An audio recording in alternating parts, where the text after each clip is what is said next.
Since 1989, the best-selling car in America has been a midsize family sedan like the cars you see here. In fact, in the last 2 decades, only 3 cars have held that title: the Ford Taurus, the Honda Accord, and the 12-time winning Toyota Camry.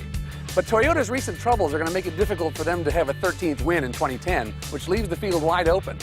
Will Hyundai's 200 horsepower direct-injected 4-cylinder engine and 4-door coupe styling earn it the top spot?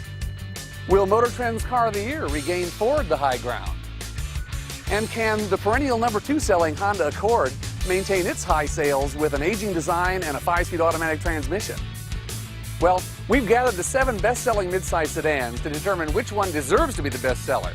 So stay tuned as we evaluate 7 for all mankind.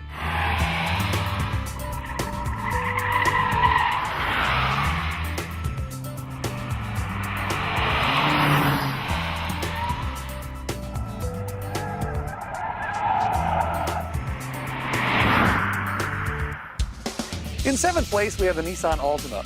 The Altima was kind of a quiet competitor. Both literally, it was the second quietest in idle and at 70-mile-an-hour cruise for sound level, but also by just not drawing very much attention to itself. It's kind of a mid-pack finisher in interior space, trunk volume, performance, all categories. So without winning in any kind of area, it ends up in 7th place. Its CVT is sort of geared for fuel economy, and in fact, the EPA numbers are second only to the Hyundai. But in real-world driving, it finished last in fuel economy. So I guess when you run them around like we do, you don't get those numbers. So in any case, that's why this one came in 7th place. Our number 6th place car is the Chevrolet Malibu. The last time we had a Malibu in a test, it was an LTZ. This one's an LT. So relative to that other car, it has smaller tires, a little bit less aggressive tires, and taller gearing, both of which, lowered the performance. The straight line performance a little bit, and the handling numbers a lot. Braking, handling, and figure 8 numbers all went down quite a bit on this car. Also, one of our favorite things about this car is its styling and whatever. It looks very large, but in fact, it's one of the smallest cars here, inside and out, which is not great for family usefulness. So, all things considered, with the fairly low performance and the small interior, not terribly super family friendly, this one came in 6th.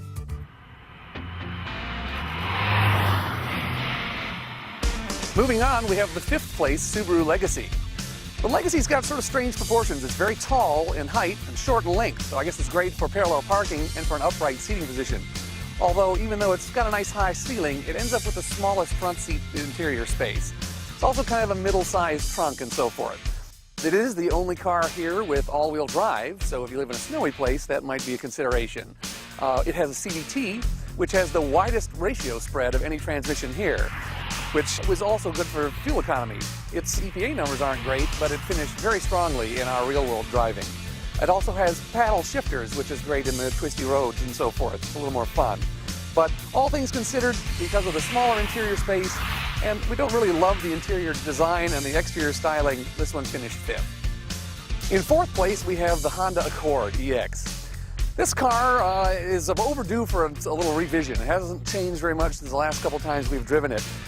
It is the largest on the outside, but not in the inside, so it's not the most space efficient. In fact, it has the smallest trunk by EPA records. It is one of the most mass efficient. At only 3,361 pounds, it's quite light for its size, except that we think a lot of sound deadening must have to come out of it to make that happen, because it's the loudest car here by quite a margin. One last thing in the relation to these, a recent test where we had this up against the Fusion when it first came out, we found the cars almost tied, and we gave the nod to this one, just based basically on resale value and sort of the reputations of the companies. And actually, it says a lot that Ford has come up quite a bit in the ratings since then to separate them out this time. And so that's why the Honda Accord finishes 4th place.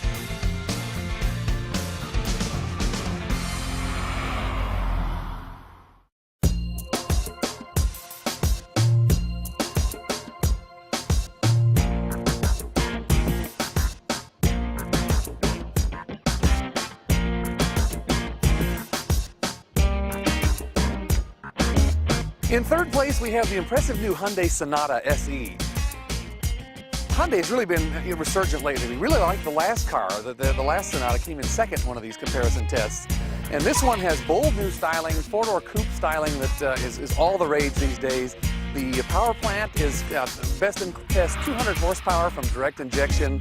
It's got the best weight to power ratio, one of the biggest tires. This is a numbers car, and not surprisingly, it laid down the best performance in acceleration, the best figure 8 time, a lot of those best in test numbers. But there were a few things that kind of disappointed us a little bit. The interior looks kind of racy, but doesn't seem to work quite as well as the old car did.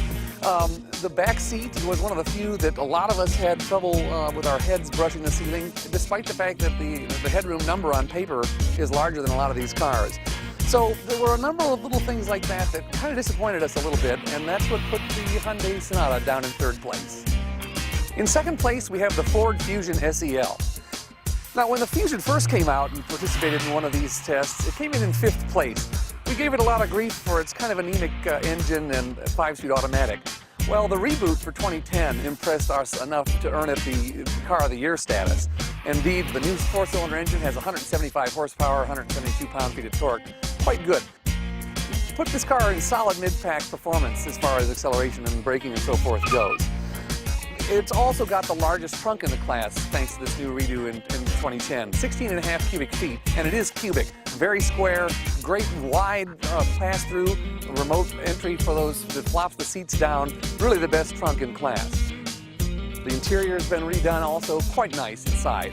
If there's one thing that still bothers us a little bit, and which probably kept it out of the winner's circle, it's the 6-speed automatic, which doesn't give us any option for any kind of gear shifting and doesn't include any kind of sport logic. So fix that, and I think we might have a winner. But for now, the Ford Fusion is in 2nd place.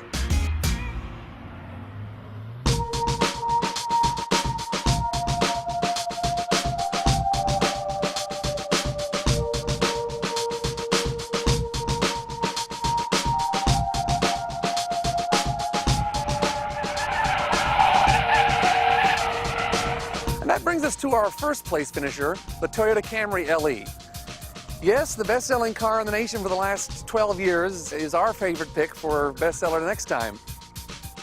You know, this is a car that just really does everything for the family, just perfectly. Great, comfortable interior, roomiest back seat, decent trunk space, mid-pack performance out of the lowest horsepower engine, which is pretty impressive. They keep the weight down impressively.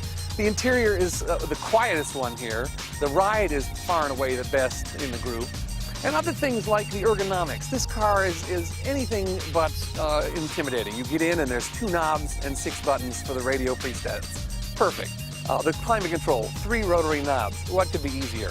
Everything about this car is very simple, easy, user-friendly, and we think that's why it's been the bestseller all this time.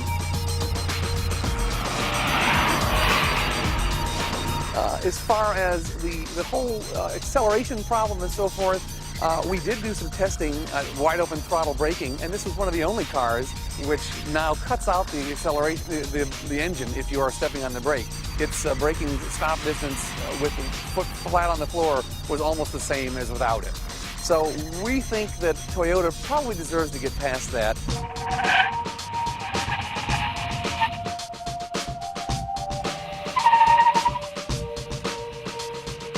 So that's why for this year's test, the Toyota Camry wins as our best midsize family sedan.